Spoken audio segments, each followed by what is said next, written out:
Before you begin, remove the base enclosure.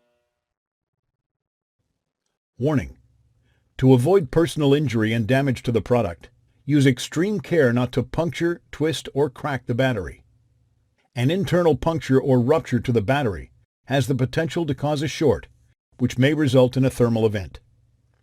Removal: remove the two P1 Phillips head screws that secure the battery to the top cover.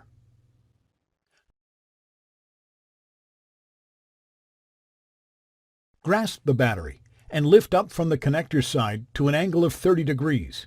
Then pull the battery away gently to release it from the securing tabs on the edge of the top cover. Remove the battery. Replacement: tow the battery into the tabs at the edge of the top cover and then lay it onto its alignment pins. Push down firmly on the connector to reconnect it to its socket on the system board. Replace the two P1 Phillips head screws that secure the battery to the top cover.